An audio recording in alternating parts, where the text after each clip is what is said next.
il y a 3 points principaux. Il y a tout d'abord la sécurité, donc avec la protection des cardans, les flexibles hydrauliques. Ensuite, on a les fuites, que ce soit les fuites à l'arrêt sous la cuve et les fuites en fonctionnement. Ensuite, on a l'aspect mécanique. Sur la rampe, il ne faut pas qu'on ait de jeu, il faut que la rampe soit bien bloquée.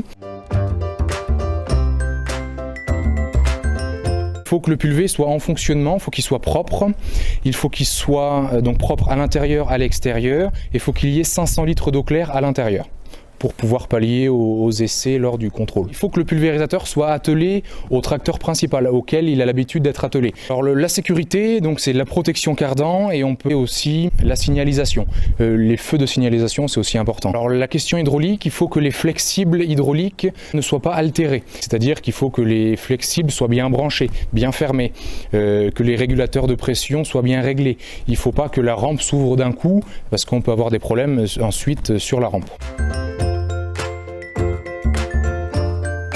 Alors pour les fuites, il faut faire attention aux fuites à la pompe. On peut avoir des petites fuites au niveau de la cuve de rinçage et la cuve principale. Donc ça, c'est pour les fuites statiques. Après, on a les fuites en fonctionnement. Les fuites en fonctionnement, on peut les avoir au niveau des filtres, on peut les avoir au niveau des buses, on peut les avoir au niveau des conduites de pulvérisation et on peut les avoir au niveau des raccords tournants. Il faut que les tronçons ferment indépendamment les uns des autres et il faut que la générale ferme correctement. Il faut faire attention à ce que la rampe n'ait pas de jeu. Donc elle a son jeu fonctionnel bien entendu, mais il ne faut pas qu'il y ait un surjeu. C'est-à-dire que quand on va rouler, la rampe elle peut balancer. Et du coup, ça c'est pas bon pour la pulvérisation. Donc il faut faire attention à ça. C'est généralement au repliage entre les rampes où on peut avoir du jeu. Il faut faire attention sur la rampe aux lésions aux soudures.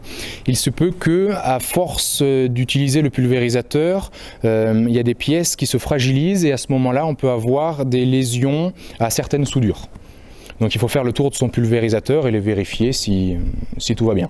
Si on voit qu'il y a beaucoup de points de rouille, la rouille c'est très important de la traiter. Il faut la brosser avec une brosse métallique, on remet un coup de bombe peinture, même si c'est pas la même peinture que la rampe, c'est pas grave, il faut que ce soit protégé. Alors on a des cas d'agriculteurs qui changent toutes leurs bus pour le contrôle par peur de la contre-visite. Donc ça, c'est pas nécessaire de le faire. Nous on a des outils adaptés qui permettent de contrôler avec précision le débit des buses. Donc si toutefois certaines buses ne rentrent pas dans les clous, à ce moment-là on fait ce qu'on appelle une contre-visite sur facture. C'est-à-dire que l'agriculteur nous envoie par courrier ou par mail une facture comme quoi il a bien changé ses buses et à ce moment-là on lui renvoie les papiers comme quoi la contre-visite est OK. Alors pour ce qui est du manomètre, il y a plusieurs points. Un manomètre qui fonctionne correctement, c'est un manomètre qui commence à l'aiguille part de 0. Si l'aiguille part de 1 bar ou 100 grammes, il faut changer le manomètre, c'est pas la peine de le garder.